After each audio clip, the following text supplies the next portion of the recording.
ചികിത്സയുടെ 35 ദിവസം തികയുമ്പോൾ നമുക്ക് കിട്ടുന്ന ഏറ്റവും പുതിയ വാർത്തയനുസരിച്ച് പരിശുദ്ധ പിതാവ് ഫ്രാൻസിസ് മാർപ്പാപ്പയുടെ ആരോഗ്യസ്ഥിതിക്ക് ഗണ്യമായ മാറ്റം വന്നിട്ടുണ്ട്. വളരെ സന്തോഷം നൽകുന്ന വാർത്തയാണ് നമുക്കറിയാനായിട്ട് സാധിക്കുന്നത്.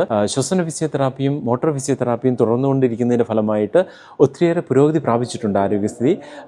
ശ്വസന ചലന സ്ഥിതികൾ വളരെയേറെ മാറ്റം സംഭവിച്ചിട്ടുണ്ട്. ഇത് നമുക്ക് വളരെ ശുഭമായ സന്തോഷം പകരുന്ന വാർത്ത തന്നെയാണ്. ഇന്നലെ ആഗോള സഭയെ സംബന്ധിച്ചിടത്തോളം വളരെ പ്രധാനപ്പെട്ട ദിവസമായിരുന്നു വിശുദ്ധ യൗസേപ്പ് പിതാവിൻ്റെ തിരുനാൾ. നമുക്കറിയാവുന്ന പോലെ പരിശുദ്ധ പിതാവിന് ഏറ്റവും വളരെ അഗാധമായ ഒരു ഏറ്റവും അടുത്ത ഭക്തിയുള്ള ഒരു വിശുദ്ധനാണ് വിശുദ്ധ യൗസേപ്പ് പിതാവ്. അപ്പോൾ യേശുക്രിസ്തു പിതാവിൻ്റെ തിരുനാളിൽ പരിശുദ്ധ പിതാവ് തൻ്റെ പ്രൈവറ്റ് അപ്പാർട്ട്മെൻറ്റിലുള്ള പാപ്പൽ സൂട്ടിൻ്റെ വീട്ടിലുള്ള ചാപ്പലിൽ വിശുദ്ധ ബലി സഹകാർമ്മികനായിട്ട് അർപ്പിച്ചു.